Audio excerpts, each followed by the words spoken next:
Ce fut encore très habilement que le système colonialiste va opérer son glissement vers le néocolonialisme que vivent encore de nos jours les nouvelles générations des anciennes colonies francophones, anglophones et lusophones à travers le monde. La France a balisé sa domination des pays francophones en Afrique par le pacte colonial et la création d'une monnaie nazie. Le franc CFA qui demeure sa propriété. Donc, le franc CFA, pour les Africains et les Blancs qui ne savent pas, est imprimé ici à Paris, à Bourse, ligne 3. Depuis l'esclavage admis, la période de l'esclavage admis. Le groupe de Bilderberg, minoritaire, qui dirige le monde actuellement, est formé de milliardaires et de personnes inscrites dans des loges maçonniques et de Rose-Croix. Un groupe qui tire sa puissance d'argent essentiellement de l'exploitation de la force de travail des peuples par le biais des multinationales qu'il contrôle, de la prostitution et de la drogue. Il utilise l'OTAN ainsi que la CIA qui en 2012 avait déjà un budget annuel de 15,3 milliards de dollars et utilise des moyens d'action sur lesquels nous reviendrons plus loin. Nous nous étions, en tant que panafricains et kémites avertis, posé la même question quand nous avions vu le budget annuel que dépensait l'État français afin d'informer le continent africain, c'est-à-dire de payer des médias qui vont parler exclusivement en Afrique.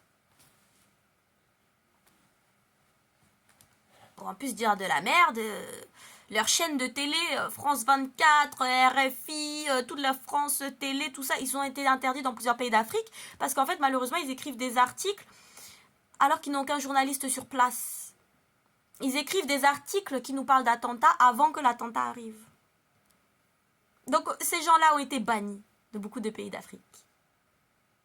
Leur réseau d'information, notamment dans les pays de l'AES. Ainsi qu'au Cameroun, même si nous n'avons pas encore rejoint l'AES, ils ont été bannis, ces gens-là. Il faut le savoir. Voilà. Alors. Et utilisent des moyens d'action sur lesquels nous reviendrons plus loin. J'en ai cité. C'est également le contrôle de ce groupe sur la fabrication des armes qui le pousse à allumer les guerres partout dans le monde. Des armes qui lui permettent de terroriser les peuples par la peur afin de les maintenir sous domination. C'est le culte du terrorisme. La fin de la Deuxième Guerre mondiale signait la fin de la première phase de notre vie. Je vais reprendre. La fin de la Deuxième Guerre mondiale signait la fin de la première phase de vie de notre humanité. Une phase faite de nombreuses guerres, d'injustices et de brimades sur de nombreuses populations de notre planète. Après la Deuxième Guerre mondiale, donc, afin d'éviter que ne se reproduise le chaos, un certain nombre d'instances internationales avaient été créées pour régir la gouvernance du monde, du moins officiellement.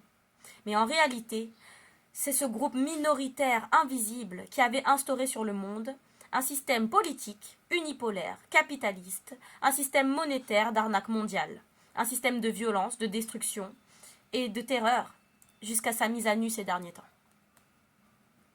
Avec les différents événements qui se succèdent actuellement sur le plan international, tout porte à croire que nous sommes à nouveau à un carrefour de l'histoire de l'humanité tout entière. Cette fois-ci, il n'y aura plus de moutons qui fassent bêtement confiance à un loup déguisé en berger. Et il n'y aura plus de chef d'orchestre qui mène le monde à la baguette, si ce n'est Dieu. Les nombreux siècles de souffrance ont affiné la combativité des vrais fils des peuples, dont l'éveil actuel est irréversible. C'est-à-dire que même si vous nous tuez, nous ne nous rendormirons jamais. Je remercie Eugénie Dosakenom. Je remercie toute la communauté kamite. Et vous savez quoi? Je remercie même nos détracteurs. Parce que vous nous prouvez constamment que vous n'avez pas le niveau. Vous n'avez aucune documentation. Vous n'avez rien. Si ce n'est les mensonges de vos ancêtres. Vous prétendez défendre un Dieu de justice et de vérité. Et comment défendez-vous ce Dieu? En empêchant les nous autres comme nous de lire des livres? En niant la science? l'histoire n'étant qu'un des nombreux pans de la science. Voici le paradoxe du religieux. Voici le paradoxe du blanc, de l'européen, qui se prétend humanitaire, alors que son seul accomplissement, depuis qu'il existe sur la planète Terre, c'est d'avoir falsifié l'histoire de l'humanité, d'avoir génocidé des peuples, d'avoir pillé des peuples, dans le but de se bâtir une puissance virtuelle, basée sur une monnaie dont il a décidé de la valeur. Voilà, merci à vous en tout cas. Cette vidéo est la suite d'une longue série de vidéos que vous pouvez retrouver si vous cliquez sur mon profil. Mais moi, ce que je vous conseille de faire, c'est de cliquer sur mon profil et après de cliquer sur le lien qui vous mènera directement au site internet où toutes ces vidéos ont été compilées. D'accord, ça a été compilé dans des grands articles, comme ça vous pourrez les voir dans l'ordre. Ou bien ce que vous pouvez faire, c'est aller directement sur la chaîne YouTube pour regarder toutes les vidéos qui sont disponibles actuellement. Voilà. Merci beaucoup et à la prochaine.